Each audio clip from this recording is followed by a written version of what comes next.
ការរកលេសឲ្យខ្លួនឯងចំពោះចំណុចនេះគឺឧស្សាហ៍ជួបប្រទះខ្លាំងណាស់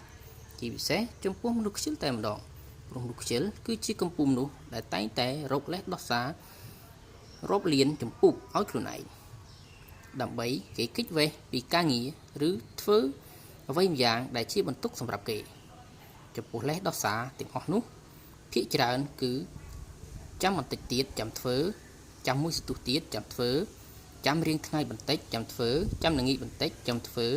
ចាំដល់ពេលយប់ក៏មានលេសទៀតដដែលជាដដែលគឺចាំស្អែកចាំធ្វើតែម្ដងចំពោះពាក្យថារងចាំនេះគឺគ្មានទីបញ្ចប់នោះទេបើសិនមិនព្រមធ្វើការតាមអ្វីដែលខ្លួនឯងសន្យាមិនព្រមគោរពសន្យាហើយក៏គ្មានលទ្ធផលល្អ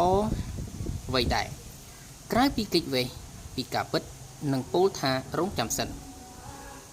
ចាប់ពីពេលនេះទៅឈប់រកលេសឲ្យខ្លួនឯងទៀតទៅព្រោះវាគ្មានតម្លៃអ្វីដែលត្រូវឲ្យយើងរងចាំរហូតទេប្រសិនបើអ្នកនឹកចង់ធ្វើអ្វីមួយចូលចាប់ដើមធ្វើវាភ្លាមតែម្ដងសូមកុំរងចាំសូម្បីតែ1ម៉ោង50នាទី10នាទីឬសូម្បីតែ1វិនាទីក៏ដោយព្រោះនេះមិនមែនជាការពិតឡើយយើងតែងតែរកលេសមួយ